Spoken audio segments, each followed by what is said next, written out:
šiandien parodysiu, kaip pasidaryti visiškai paprastą ir nesudėtingą 3D tekstą. Taigi, pradėsim, darom File, New. Čia visiškai nesvarbu, ką jūs nusistatysite, tai neturi reikšmės. Tada einam į tekstų, pasirenkame bet kokį šriftą, tai nesvarbu. Ir užrašome, ką norim. Spalvą galim pakeisti.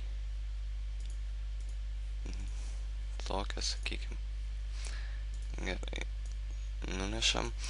Ir padarykime tarpus tarp raidžių, kad gautųsi geriau. Pas mane yra padaryta, kaip jas padaryti, tai taip darome. Atsidarome character lentelę, tai spaudžiame šitą mygtuką.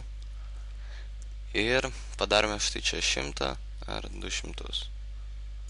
Na, aš tiek šį kartą ir 100. Užsidarom tada. Tada spaudžiam ant Move Tool. Būtinai laikydami Alt klavišą ir tada spaudinėjame rodiklytes žemyn į šoną arba aukštyn į šoną. Na, šiuo atveju bus žemyn ir į šoną.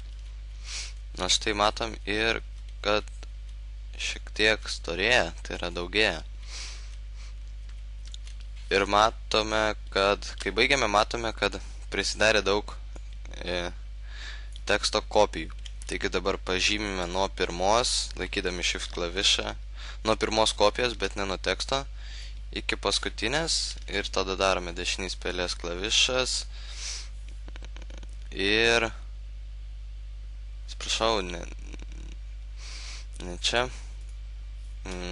Layer ir Merge Layers. Tai matote, juos sujungia dabar.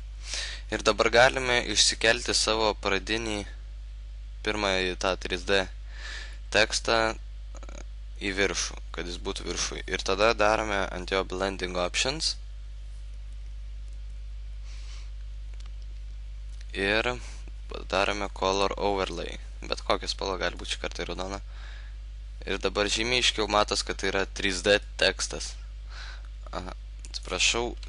Tada, jeigu norite jį kažkur kilnuoti kartu su to 3D, tai tada taip pat padarykite šitus, irgi sujungkite, tai yra pažymime būdu ir darome Layer ir Merge Layer.